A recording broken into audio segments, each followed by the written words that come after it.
Piece TV Bangla, মানবতা সমাধান। Line answer is sufficient. God himself paid the price. And Jesus said, I am. I'm a non-vegetarian. 21st century will belong to vegetarians. This cause of death in the world. Veg or non-veg? If I prove that an apple is better than a mango, that doesn't mean mango is prohibited. I have some problems with this. Man has become an animal. He's more like a lawyer than like a scientist. Quran is incomplete. There's a misconception. Neither a single verse which is against established science. And I challenge Dr. William Campbell. It's a different situation. I will not tempt God. I apologize if I've hurt the feelings of any Christians. It was just a reply to Dr. William Campbell's book. A brother has asked a very complicated question. The answer is very clear. Major, minor religion, fraud is prohibited. Ask me a direct question, I'll be too willing to give you a reply. Is milk veg or non-veg? If this was not done, life on the earth would have ceased to exist. Then could you please prove it authentically? The word Trinity doesn't exist. It's CDC baat hai. Smoking is prohibited. That's final. I hope I have answered properly. It's illogical and unscientific. That does not mean Quran is wrong. It has really moved me.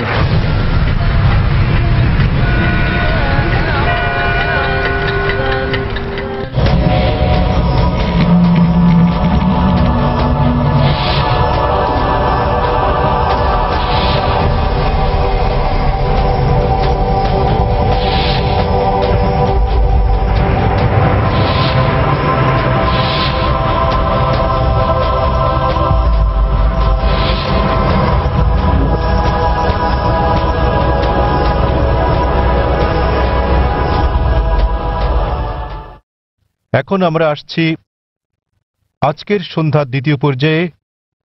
আজ একটা বিশেষ প্রশ্নোত্তর পর্ব রাখা হয়েছে doctor Zakir নায়েকের সাথে। এই পর্ব থেকে সর্বোচ্চ সুবিধা নেওয়ার জন্য দয়া করে নির্দেশনাগুলো মেনে চলুন। আপনার প্রশ্ন জিজ্ঞেস করুন সংক্ষিপ্তভাবে এবং যথাযথভাবে। একসাথে শুধু একটা প্রশ্নই করা যাবে। দ্বিতীয় প্রশ্নের জন্য আপনাকে আবার ফিরে যেতে হবে দর্শক সারির পেছনে এবং অপেক্ষা করতে হবে প্রশ্নটি করার জন্য। অমুসলিম ভাইবোনদের প্রথমে সুযোগ দেওয়া হবে প্রশ্ন করার জন্য। দর্শকদের জন্য 3টি মাইকের ব্যবস্থা করা হয়েছে, মহিলাদের জায়গায় একটি আর পুরুষদের জায়গায় 2টি। একটা হলো সামনে মঞ্চের কাছে আমার বাঁ পাশে, একটা মাঝখানে, আরেকটা আমার বাঁ পাশে মহিলাদের বসার জায়গায়। দয়া করে মাইকের সামনে লাইনে দাঁড়ান যদি আপনি বক্তাকে কোনো প্রশ্ন করতে চান, আর মাইক অ্যাসিস্ট্যান্ট আপনার হাতে মাইক তুলে দেওয়ার পরই শুধু প্রশ্নটি করুন। আমরা প্রতিটি মাইকে একবারে শুধু একটি প্রশ্ন নেব ঘড়ির কাঁটার আবর্তন অনুসারে। প্রশ্নটি করার আগে দয়া করে আপনার নাম এবং পেশা উল্লেখ করুন। আজকে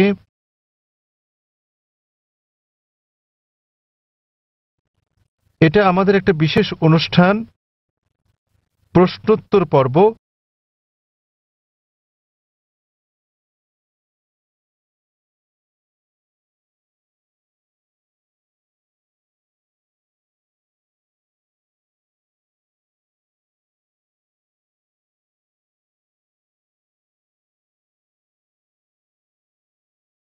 কোনো ধর্ম নিয়ে মুসলিম ভাইদের প্রশ্ন হওয়া উচিত ইসলাম এবং তুলনামূলক ধর্মতত্ত্ব বিষয়ে। এখন আমি ডক্টর জাকির নায়েককে মঞ্চে আহ্বান করছি।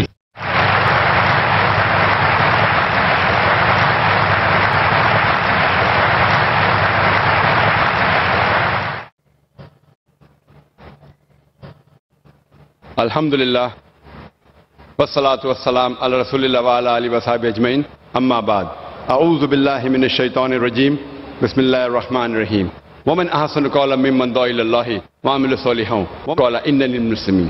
রাব্বি ইশরাহ লি সাদরি ওয়া ইয়াসসির লি আমরি ওয়াহলুল উকদাতাম মিন লিসানি ইয়াফকাহু কাওলি। শ্রদ্ধেয় গুরুজনেরা এবং আমার প্রিয় ভাই বোনেরা, আমি আপনাদের স্বাগত জানাই ইসলামিক সম্ভাষণে। আসসালামু আলাইকুম ওয়া রাহমাতুল্লাহি ওয়া বারাকাতুহু। আল্লাহ সুবহানাহু ওয়া তাআলার দয়া, শান্তি ও রহমত আপনাদের সকলের উপর বর্ষিত হোক। আলহামদুলিল্লাহ, এটা আমার জন্য অত্যন্ত সম্মান এবং আনন্দের ব্যাপার যে চেন্নাইতে অনুষ্ঠানরত এই ৪র্থ শান্তি ইসলাম ধর্মীয় সম্মেলনে আসতে পেরে। আলহামদুলিল্লাহ, এটা আমার জন্য আরও সম্মানের দ্বিতীয় শেষ দিনের প্রশ্নোত্তর পর্ব পরিচালনা করতে পেরে। যেমনটা বলেছেন ভাই জাকির আহমেদ যে আমরা অনুরোধ করব যদি কোনো অমুসলিম থেকে থাকেন তাদেরকে আগে প্রশ্ন করার সুযোগ দেওয়া হোক।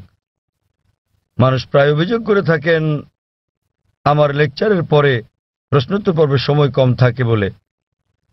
এ কারণে আয়োজকরা আমরা যেটা করেছিলাম বোম্বেতে এই কয়েক মাস আগে, তারা একটা বিশেষ পর্বের ব্যবস্থা করেছেন শুধুমাত্র প্রশ্নোত্তরের জন্য। তাই আমরা প্রথমে অনুরোধ করব, এখানে যদি কোনো অমুসলিম থাকেন যারা প্রশ্ন করতে চান তাহলে তারা আগে সুযোগ পাবেন। যদি অমুসলিম কোনো প্রশ্ন করতে চান তারা যে কোনো প্রশ্ন করতে পারেন, ইসলাম ধর্ম নিয়ে বা হিন্দু ধর্ম বা খ্রিস্টান ধর্ম নিয়ে যে কোনো প্রশ্ন। আর যদি ইসলামের কোনো বিষয় সঠিক বলে মনে না হয়, ইসলামের কোনো নিয়মকানুনের সাথে যদি দ্বিমত পোষণ করেন, যদি কোরআনের কোনো বিষয়ের সাথে একমত না হন সেটাও জিজ্ঞেস করতে পারেন। আমি যুবক মানুষ, আমি নিতে পারবো। অমুসলিমরা তাদের প্রশ্ন শেষ করার পর আমরা মুসলিম ভাইদের প্রশ্ন করতে বলবো এবং আমি মুসলিম ভাইদের অনুরোধ করব তাদের প্রশ্নগুলো যেন শুধু ইসলাম এবং তুলনামূলক ধর্ম বিষয়ে থাকে। তাই আমি এখন স্বেচ্ছাসেবকদের অনুরোধ করব প্রথমে অমুসলিমদের প্রশ্ন করার সুযোগ করে দিতে। হ্যাঁ ভাই, আপনি বলেন। আমার নাম নবীন, আমি টিসিএস এ কাজ করি। যখনই কোনো মুসলিম ধর্ম উপদেশ দেয় তারা আল্লাহর নাম নিয়ে শুরু করে এবং মুহাম্মদের নামও বলে, তারা কেন যীশু খ্রিস্টের নাম বলে না, যিনি কিনা আল্লাহর একজন নবী ছিলেন? এবং আমার মনে হয় অনেকটা অজ্ঞতাবশতই মুসলিমরা যীশু খ্রিস্টকে নিয়ে কথা বলে, শুধু খ্রিস্ট ধর্ম নিয়ে কথা বলার সময়ই। তাহলে মুসলিমরা যখন কথা বলা শুরু করে তারা কেন আল্লাহ এবং মুহাম্মদের নামের পর যীশু খ্রিস্টের নামও বলে না, যেহেতু তিনি নিজেও আল্লাহর একজন নবী ছিলেন? ভাই, খুব ভালো প্রশ্ন করেছেন যে যখন মুসলিমরা আলোচনা শুরু করে ইত্যাদি, তারা প্রথমে আল্লাহ সুবহানাহু ওয়া তাআলার নাম স্মরণ করেন, এরপর আল্লাহর রাসূল মুহাম্মদ সাল্লাল্লাহু আলাইহি সাল্লামের নাম নেন। কেন তারা নাম নেন না যীশু খ্রিস্টের, তার উপর শান্তি বর্ষিত হোক? আপনি মনে করছেন এটা করলে ভালোই হবে, যেহেতু আপনি জানেন যে ইসলামে যীশু খ্রিস্ট, তার উপর শান্তি বর্ষিত হোক, তিনিও আল্লাহ তাআলার একজন রাসূল ছিলেন, তিনিও ইসলামের একজন বার্তাবাহক। আল্লাহ কোরআনে বলেছেন সূরা ফাতির অধ্যায় নম্বর 35 আয়াত নম্বর 24,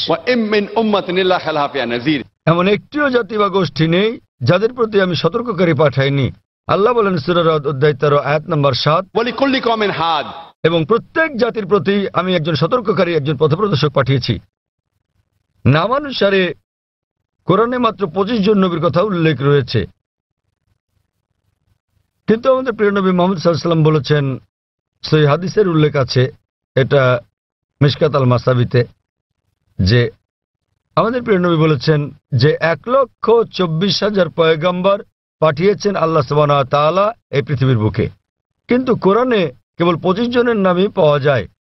আদম, ইব্রাহিম, মুসা, যিশু, মুহাম্মদ, তাদের সকলের উপর শান্তি বর্ষিত হোক। তো ভাই, আমি যদি আপনার কথা মেনে নেই যে আমাদের নাম উল্লেখ করা উচিত সকল নবী রাসূলদের, তাহলে 1,24,000 নবী রাসূলগণের নাম নিতে না পারলেও অন্তত কোরআনে বর্ণিত 25 জনের সকলেরই নাম নিতে হবে।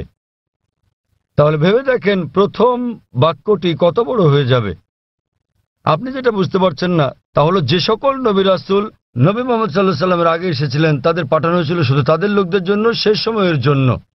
উদাহরণস্বরূপ কোরআনে আছে যীশু খ্রিস্ট, তার উপর শান্তি বর্ষিত হোক, এটার উল্লেখ আছে সূরা সাফ অধ্যায় নম্বর 61 আয়াত নম্বর 6, যে তাকে পাঠানো হয়েছিল বনী ইসরাইলের জন্য একজন দূত হিসেবে।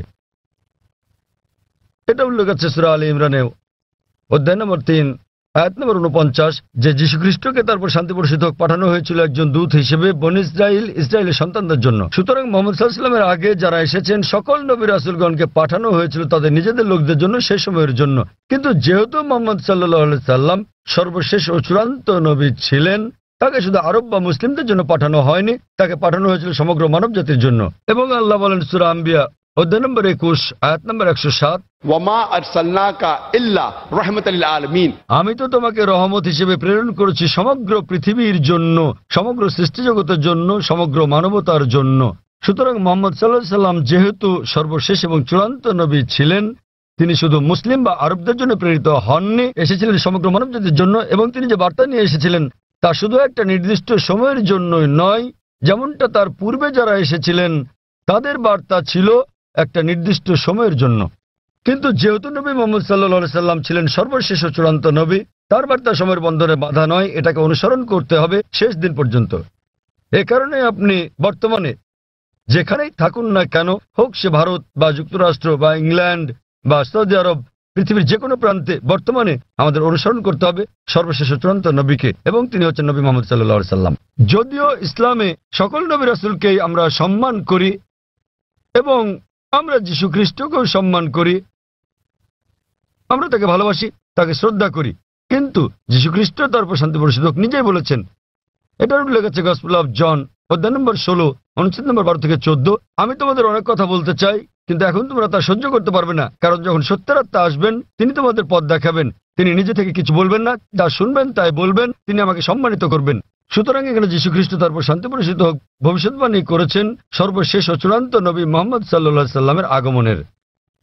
এই কারণে আমরা বিশ্বাস করি যে যীশু খ্রিস্ট তার উপর শান্তি বর্ষিত হোক এই পৃথিবীতে আবার প্রত্যাবর্তন করবেন, এবং খ্রিস্টানরাও এটা বিশ্বাস করে। তিনি যখন আসবেন তিনি নিজেও আনুগত্য করবেন আল্লাহ সুবহানাহু ওয়া তাআলার, এবং সর্বশেষ ও চূড়ান্ত নবী মুহাম্মদ সাল্লাল্লাহু আলাইহি সাল্লামের শিক্ষা মেনে চলবেন। তাই এটাই হচ্ছে কারণ যে যখন কোনো মুসলমান কোনো বক্তব্য শুরু করতে যায় অথবা শাহাদাত দেয়, প্রথমেই সে এক এবং একমাত্র আল্লাহ সুবহানাহু ওয়া তাআলার নাম স্মরণ করে, শুধু তিনি একমাত্র উপাসনার যোগ্য, আর কেউ নয়। এবং আমরা সর্বশেষ ও চূড়ান্ত নবী অর্থাৎ মুহাম্মদ সাল্লাল্লাহু আলাইহি ওয়াসাল্লামের উপর বিশ্বাস স্থাপন করি, কারণ তিনি এমন এক পয়গম্বর যার শিক্ষা দীক্ষা আজ অনুসরণযোগ্য। পূর্ববর্তী সকল নবী রাসূলগণ ছিলেন সময়ের গণ্ডিভুক্ত একটা নির্দিষ্ট সময়ের জন্য এবং একটা নির্দিষ্ট গোত্রের লোকদের জন্য। যেহেতু নবী মুহাম্মদ সাল্লাল্লাহু আলাইহি ওয়াসাল্লামকে পাঠানো হয়েছে সমগ্র মানবজাতির জন্য এবং তার বার্তা সময়ের গণ্ডিভুক্ত নয়, এ কারণে আমরা তার নাম উল্লেখ করে থাকি। অন্যথায় ইসলামে আমাদের সকল নবীদেরকেই সম্মান করতে হয়। আর আমি যদি আপনার কথা মেনে নেই, যেভাবে আগে বলেছিলাম আমার লেকচার শুরুর সময়, আমাকে বলতে হবে আল্লাহর নাম যিনি সর্বময়, সর্বোচ্চ, ক্ষমাশীল, এবং তার নবীদের নাম আদম এবং নূহ, তারপর সালেহ, ইদ্রিস, ইব্রাহিম, ইসমাইল, ইসহাক, মুসা, ঈসা, এবং তারপর আরো কারো নাম বলে আমি বলতে পারি মুহাম্মদ সাল্লাল্লাহু আলাইহি ওয়াসাল্লাম। আমরা যখনই মুহাম্মদ সাল্লাল্লাহু আলাইহি ওয়াসাল্লামের নাম উল্লেখ করি অন্য সকল নবীরা হয়তো অন্তর্ভুক্ত হন, কেননা এই কিতাব পবিত্র কোরআন যা কিনা নাজিল হয়েছিল নবী মুহাম্মদ সাল্লাল্লাহু আলাইহি ওয়াসাল্লামের উপর, এখানে বলা আছে যে প্রত্যেক মুসলমানের দায়িত্ব আল্লাহ সুবহানাহু ওয়া তাআলার সকল নবী রাসূলগণকে সম্মান করা, এমনকি যদিও তাদের নাম পবিত্র কোরআনে উল্লেখ নাও থাকে। সুতরাং আমরা তাদের ভালোবাসি, তাদের সম্মান করি, কিন্তু আমাদেরকে নাম নিতে হবে সর্বশেষ ও চূড়ান্ত নবীরই, যেহেতু তার বাণী আজও অনুসরণ করা হচ্ছে। আশা করি উত্তরটা পেয়েছেন।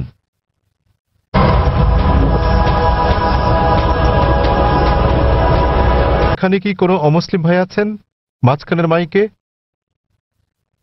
তামিল? হ্যাঁ, কেউ কি উনার কথা অনুবাদ করে দিতে পারবেন? তিনি তামিল ভাষায় কিছু বলতে চাচ্ছেন। এখানে কোনো অনুবাদক আছেন?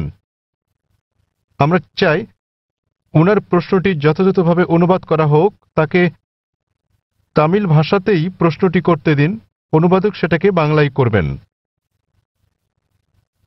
எனது பெயர் அல்போன்ஸ். நான் கிறிஸ்தவ மதத்தை சார்ந்தவர். சென்னை பெரம்பூரிலிருந்து வருகிறேன். நான் இஸ்லாம் மதத்தினுடைய வீட்டிற்கு சென்று பீஸ் டிவி, தங்களது பீஸ் டிவியில் இஸ்லாம் மதத்தின் அனைத்து விஷயங்களையும் பார்ப்பேன். 7000 ரூபாய் கட்டினால் மட்டுமே பீஸ் டிவி சேனல் தெரியும் என்ற நிலைக்கு உள்ளது. ஆதலின் ஏன் இதை கேபிளில் ஒளிபரப்ப தங்கள் மதத்தை ஒளிபரப்பக்கூடாது என்று நினைக்கின்றேன். তার প্রশ্নটি হল পিস টিভির সম্প্রচার বিষয়ে। তিনি জিজ্ঞাসা করেছেন কেন পিস টিভি, কেবল টিভি বা অন্যান্য স্থানীয় কেবল চ্যানেলে সম্প্রচার হয় না। তিনি একজন খ্রিস্টান এবং তাকে একজন বন্ধুর বাসায় গিয়ে এই চ্যানেলটি দেখতে হয়। ভাই প্রশ্ন করেছেন যে তিনি একজন খ্রিস্টান এবং তিনি জানেন যে পিস টিভি স্যাটেলাইটের মাধ্যমে সম্প্রচার করা হয়, কেন কেবল অপারেটররা তাদের চ্যানেলে পিস টিভিকে রাখেন না? ভাই এটা কেবল অপারেটরদেরকে জিজ্ঞেস করতে হবে। আমরা যা করছি তাহলে আমরা খেয়াল রাখছি যে পিস টিভি চালু আছে এবং এটা পৃথিবীর যে কোনো প্রান্ত থেকে দেখা যায় কিনা। আলহামদুলিল্লাহ আমরা পিস টিভির 6টি আলাদা স্যাটেলাইট থেকে সম্প্রচার করছি এবং এটা পুরো পৃথিবী জুড়ে পৌঁছে যাচ্ছে। এশিয়া, মধ্যপ্রাচ্য, আফ্রিকা, অস্ট্রেলিয়া, ইউরোপ, উত্তর আমেরিকা, দক্ষিণ আফ্রিকা, সমগ্র বিশ্ব জুড়ে। আর ভারতের বিভিন্ন জায়গায় কেবল অপারেটররা পিস টিভিকে তাদের তালিকায় যোগ করেছেন, কেউ কেউ করছেন না। আপনি তাদেরকে জিজ্ঞেস করতে পারেন কেন তারা পিস টিভিকে তাদের তালিকায় যোগ করছেন না। আর দ্বিতীয়ত, কেউ যদি পিস টিভি দেখতে চান পৃথিবীর যে কোনো প্রান্ত থেকে, তিনি একটা ব্যক্তিগত ডিশ লাগিয়ে নিতে পারেন। বড় জোর ৬,০০০ রুপি খরচ হবে। $150 খরচে পৃথিবীর যে কোনো প্রান্ত থেকে ডিশ এবং ডিকোডার বসালে এটা ফ্রি টু এয়ার চ্যানেল, আপনি এটা দেখতে পারবেন। আপনাকে মাসে মাসে টাকা দিতে হবে না। এটা free to air channel, dish এবং ডিকোডারের খরচ পড়বে প্রায় ৬,০০০ রুপি। এটা আপনি বসাতে পারেন আপনার ছাদে বা বারান্দায়, এবং ইনশাআল্লাহ আপনি সারা জীবন দেখতে পারবেন। আপনাকে কোনো টাকা দিতে হবে না এর জন্য। আর আমাদের দুটো চ্যানেল আছে, একটা পিস টিভি ইংলিশ, আরেকটা হলো পিস টিভি উর্দু। তাই একবার ডিশ বসালে ইনশাআল্লাহ আপনি দুটো চ্যানেলই দেখতে পারবেন। এবং আপনি যদি এটা আপনার বিল্ডিংয়ে বসান এবং 50টা বাড়িতে এই ডিশ লাইনটা ভাগ করে নেন, বাড়ি প্রতি হয়তো খরচ পড়বে মাত্র কয়েকশো রুপি। সুতরাং যে কেউ দেখতে চাইলে এইভাবে দেখতে পারেন। আর পিস টিভিকে ইন্টারনেটেও আমরা দিয়ে দিয়েছি। স্বাভাবিকভাবে ইন্টারনেটের গুণগত মান স্যাটেলাইটের তুলনায় অনেক নিম্নমানের হবে। আপনি ইন্টারনেটে www.peacetv.org এই সাইটে দেখতে পারবেন। এমনকি মোবাইলেও সম্প্রতি আমরা পিস টিভি মোবাইলেও চালু করেছি। আপনার কাছে যে হ্যান্ডসেটই থাকুক না কেন, নোকিয়া অথবা আইফোন, আমরা চেষ্টা করছি বিশ্বের 80% হ্যান্ডসেটের জন্য এটাকে সহজলভ্য করতে। তবে ফোনটা যত উঁচু মানের হবে, যদি আপনি তৃতীয় প্রজন্মের ফোন নিয়ে থাকেন, এর মান অনেক উন্নত হবে। যদি ওয়াইফাই ব্যবহার করেন, উন্নত মান পাবেন। সুতরাং হ্যান্ডসেটের উপর নির্ভর করে আপনি মোবাইলেও পিস টিভি দেখতে পারেন। এটা সম্পূর্ণ বিনামূল্যে। এর ওয়াপ ইন্টারনেটের জন্য www.peacetv.org, মোবাইলের জন্য এর ওয়াপ wap.peacetv.org। আশা করি উত্তরটা পেয়েছেন। হ্যাঁ বোন, আপনার প্রশ্নটি করুন। শুভ সন্ধ্যা, আমার নাম নিখিলা। আমি ডেন্টালের একজন ছাত্রী। ইসলাম সম্পর্কে আমার জ্ঞান আসলেই কম। আমি যতটুকু জানি আমার বন্ধুদের কাছ থেকে শুনেছি। আমার প্রশ্ন হচ্ছে, আমি একটি পোস্টারে দেখেছি যে বলা আছে সঙ্গীত এবং নৃত্য ইসলামে গ্রহণযোগ্য নয়। এটা কেন? মানে আমি বলতে চাইছি যে আপনি এটা এমনি এমনি বলতে পারেন না যে গান বাজনা বা নৃত্য করো না। যেমন আপনি যদি বলেন যে ভরতনাট্যম বা অন্য কোনো নৃত্যের ব্যাপারে যেখানে সঙ্গীত আছে, এমনকি এমনিতেও আমরা সঙ্গীতের মাধ্যমে ঈশ্বরের প্রশংসা বা নিজেদের আবেগ প্রকাশ করে থাকি, তাহলে গান বাজনা গ্রহণযোগ্য নয় কেন? বোন জিজ্ঞেস করলেন যে কেন ইসলাম ধর্মের সঙ্গীত এবং নৃত্য নিষিদ্ধ। প্রথমে আমি সঙ্গীত নিয়ে বলছি, এরপর নৃত্য। সঙ্গীতের ব্যাপারে বলা যাবে, আমাদের প্রিয় নবী মুহাম্মদ সাল্লাল্লাহু আলাইহি ওয়াসাল্লাম বলেছেন যে সঙ্গীতের বাদ্যযন্ত্র সাধারণ নিয়মে সবই নিষিদ্ধ, তবে তিনি যেটার অনুমতি দিয়েছিলেন সেটা দাফ, একপাশে খোলা ড্রাম যাকে বলা হয় ডাফ বা ডাফলি। বাকি সবগুলোই নবী নিষিদ্ধ করেছেন, কারণ আপনি যদি ভেবে দেখেন এটা আপনাকে দূরে নিয়ে যায় আল্লাহ সুবহানাহু ওয়া তাআলার জিকির থেকে, সর্বশক্তিমানকে স্মরণ করা থেকে। এ কারণে যখন আমরা এরকম গান শুনি, যেমন ধরেন সিনেমার গান হোক, সেটা হিন্দি, মালায়ালাম, তামিল বা অন্য কিছু, আপনি দেখবেন যে এই হিন্দি সিনেমার গানগুলোর বেশিরভাগ কথায় একেবারে বাস্তবতা বহির্ভূত। আপনি জানেন যে নায়ক নায়িকাকে বলছে, मैं तुम्हारे लिए चांद तोड़ के लेके आऊंगा, मैं तुम्हारे लिए सितारे तोड़ के लेके आऊंगा, আমি তোমার জন্য চাঁদ নিয়ে আসবো, আমি তোমার জন্য তারা নিয়ে আসবো। আমরা জানি এটা সম্ভব না, কোনো মানুষ তার প্রেমিকার জন্য চাঁদ তারা নিয়ে আসতে পারে না। তবুও আমরা বলে থাকি পরিস্থিতি বা আবেগ ইত্যাদির কারণে। তো এই কারণে সাধারণ অনুশাসন হচ্ছে যে সঙ্গীত একজন মানুষকে আল্লাহ সুবহানাহু ওয়া তাআলার কাছ থেকে দূরে নিয়ে যায়। এ কারণে আমাদের প্রিয় নবী বাদ্যযন্ত্রকে নিষিদ্ধ করেছেন দাফ ছাড়া। অথবা সাধারণভাবে কণ্ঠস্বর, উদাহরণস্বরূপ যদি কেউ কোরআন আবৃত্তি করে তার কণ্ঠ সুন্দর, সেটা ঠিক আছে, কারণ এটা একজন মানুষকে আল্লাহ সুবহানাহু ওয়া তাআলার দিকে নিয়ে আসে। নেপথ্য বাদ্যযন্ত্রের আওয়াজ থাকলে যদি এটা একটা বিশেষ আবেগের সৃষ্টি করে, তাহলে গান গাওয়ার ক্ষেত্রে এটা হচ্ছে মুবাহ, ঐচ্ছিক, যতক্ষণ পর্যন্ত গানের কথাগুলো নিয়ে যাচ্ছে আল্লাহ সুবহানাহু ওয়া তাআলার দিকে। যদি গানের কথাগুলো আপনাকে আল্লাহর কাছ থেকে দূরে সরিয়ে নিয়ে যায়, তাহলে সে ধরনের গানও নিষিদ্ধ। এবার আসি দ্বিতীয় ভাগে, নৃত্য করা কেন নিষিদ্ধ। কোরআনে এমন কোনো আয়াত নেই অথবা আমার জানা মতো কোনো হাদিস নেই যেখানে বলা আছে যে নৃত্য করা হচ্ছে হারাম। কিন্তু সাধারণভাবে যেহেতু মানুষ নাচে অন্য মানুষদের দেখানোর জন্য, আপনারা জানেন যে মঞ্চে নৃত্য পরিবেশন করা হয়, যেমন ভরতনাট্যম। আপনি মঞ্চে ভরতনাট্যম করছেন আর হাজার হাজার লোক আপনাকে দেখছে। সাধারণভাবে যদি হিজাবের দিক থেকে বলি, আমরা চাইবো না যে উন্মুক্ত হোক আমাদের মহিলারা, আমাদের মায়েরা, আমাদের বোনেরা, আমাদের কন্যারা মঞ্চে উঠুক আর হাজার হাজার লোক তাদের দেখুক। তো যে কোনো পেশা যেখানে শরীরকে প্রদর্শন করা হয়ে থাকে মানুষকে বিনোদন দেবার জন্য, সেটা নিষিদ্ধ। এই কারণেই মানুষজনের সামনে নাচা অথবা নাচ করা কোনো পার্টিতে যেখানে বিপরীত লিঙ্গের মানুষেরা থাকে, বেশিরভাগ ক্ষেত্রে নাচের নিয়মগুলো এগুলো ইসলামী শরিয়ার বিরুদ্ধে যায়। যখন আপনি নাচেন বেশিরভাগই জোড়া বেঁধে, ছেলে এবং মেয়ে, আর তাদের মধ্যে বেশিরভাগই গার্লফ্রেন্ড বয়ফ্রেন্ড, এবং তারা অন্য মানুষদের সামনে নাচে। সুতরাং যেহেতু এটা ইসলামী হিজাবের নিয়মের পরিপন্থী, এ কারণেই বলা হয় এটা নিষিদ্ধ, কারণ এটা হিজাবের নিয়মের বিপরীত। তাই বুঝতে হবে যে যখন নাচ করছেন, আপনি মানুষজনের সামনে নাচ করছেন, পার্টিতে যাচ্ছেন, আবার ঘুরে বেড়াচ্ছেন, আর না হলে শুধু স্বামী স্ত্রী মিলে যেভাবে খুশি সময় কাটাতে পারেন, যতক্ষণ এটা শরিয়ার বিরুদ্ধে না যাচ্ছে। বদ্ধ ঘরের ভেতরে স্বামী স্ত্রী মিলে যা খুশি করতে পারেন, যদি এটা কোরআন ও হাদিসের নিয়মকানুনের বাইরে না যায়, কোনো সমস্যা নেই। কিন্তু যেহেতু বেশিরভাগ সময় নাচ শরীরকে প্রদর্শন করে থাকে, এতে গান থাকে, নাচ থাকে, আপনি মঞ্চে উঠছেন না, লোকেরা আপনাকে দেখছে, তাই এটা শরিয়ার হিজাবের নিয়মের বিরুদ্ধে। এ বিষয়ে আমার ভিডিও ক্যাসেট দেখেন, ইসলামে নারীর অধিকার আধুনিক না সেকেলে, সেখানে বিস্তারিত আছে কেন আমরা মুসলিমরা নারীদের নিরাপত্তা দেই, ভালোবাসি, তাদেরকে কি চোখে দেখি।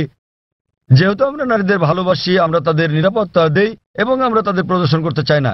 এই কারণেই যে সমস্ত পেশায় প্রকাশ্যে গান গাওয়া বা নাচ করা অথবা মডেলিং এর ব্যাপার আছে, সেগুলো নারীর জন্য নিষিদ্ধ। আশা করি উত্তরটা পেয়েছেন।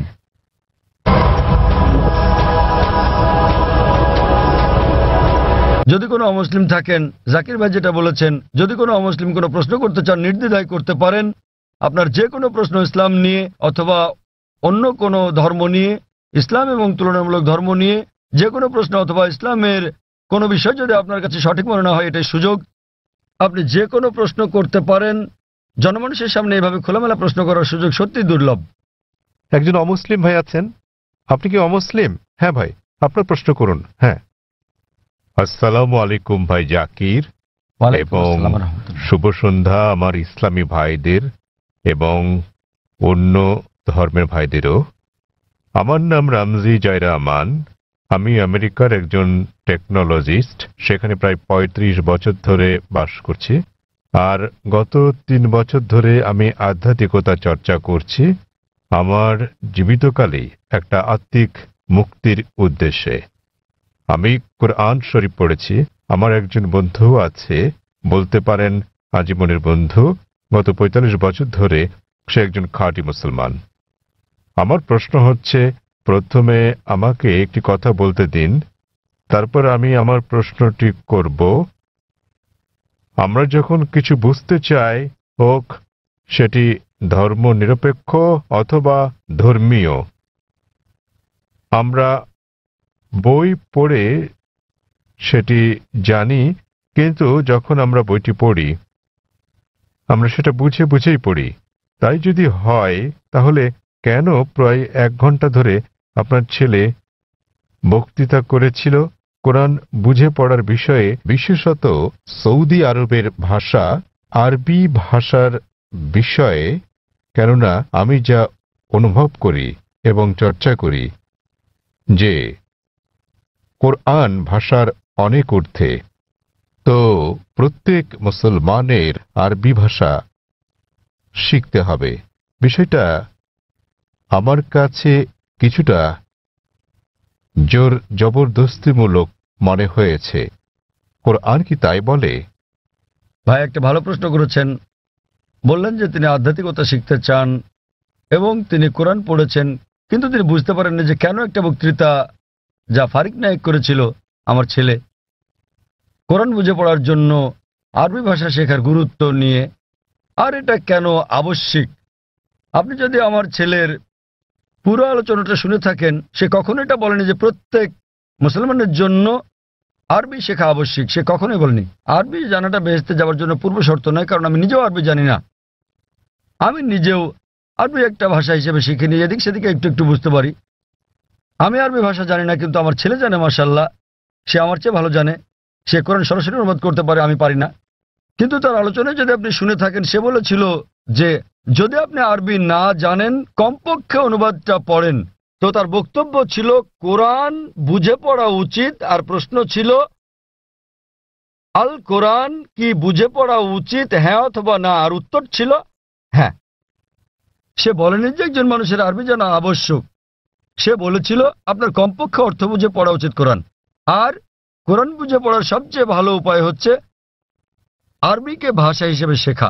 আপনি যখনই কোনো বই অনুবাদ করেন, কোনো সাধারণ বই অনুবাদ করতে গেলে অনুবাদটা কখনো 100% সঠিক হবে না। এটা হতে পারে 80%, 90%, 99%।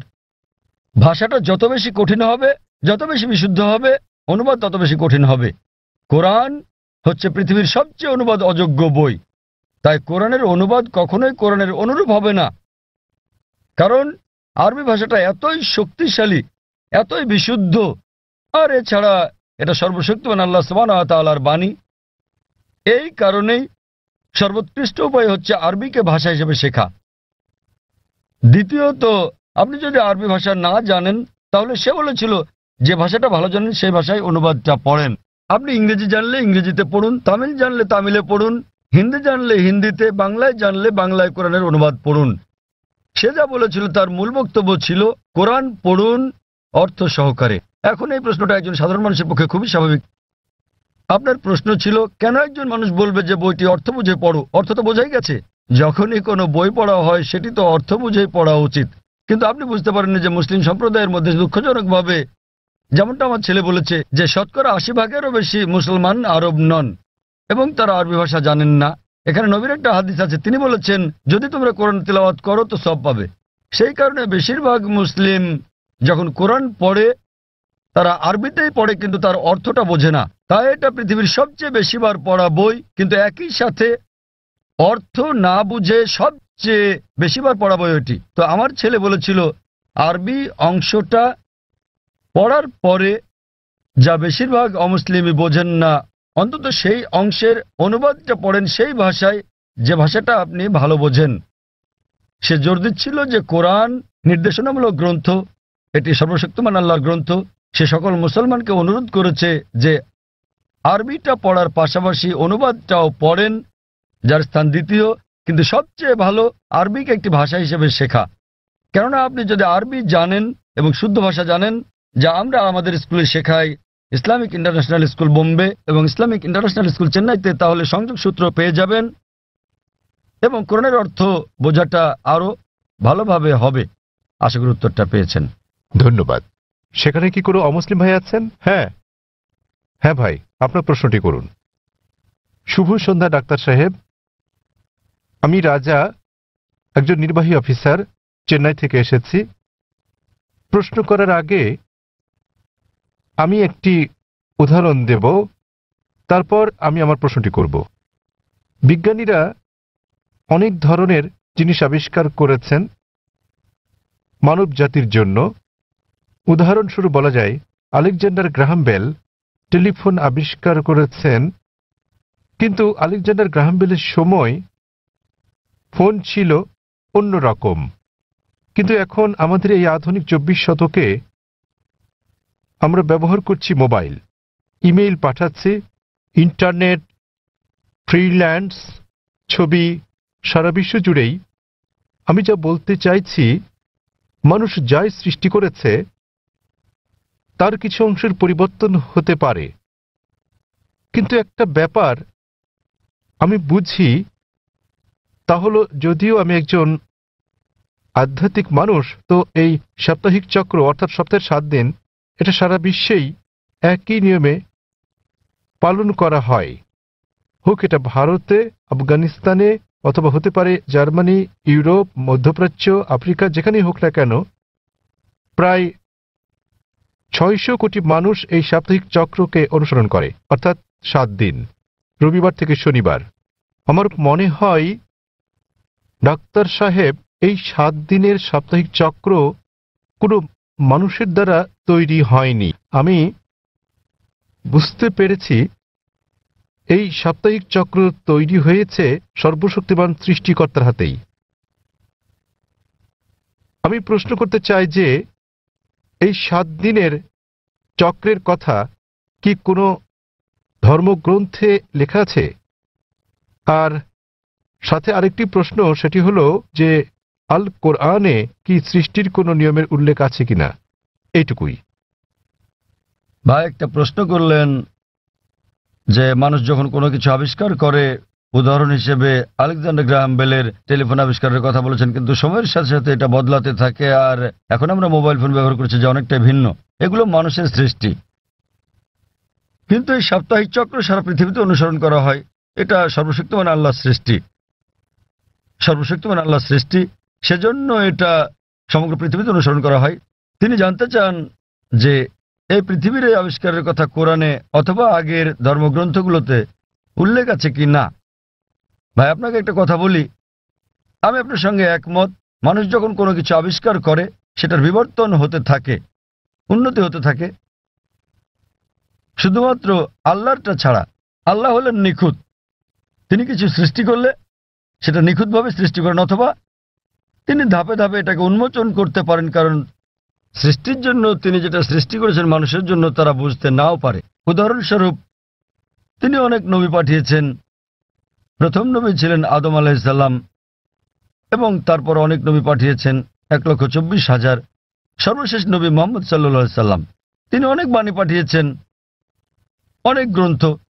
কিছু কিছু গ্রন্থের কথা কোরআনে উল্লেখ আছে, তাওরাত, জবুর, ইনজিল, এবং সর্বশ্রেষ্ঠ কোরআন। এমন না যে সর্বশক্তিমান আল্লাহ কোরআনের সম্পর্কে জানতেন না।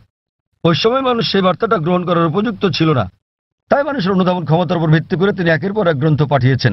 যখন তিনি দেখলেন যে মানুষ এবার মর্ম বুঝতে পারবে, তখন তিনি সর্বশেষ চূড়ান্ত গ্রন্থ আর সর্বশেষ চূড়ান্ত নবী মুহাম্মদ সাল্লাল্লাহু আলাইহি সাল্লামকে পাঠালেন।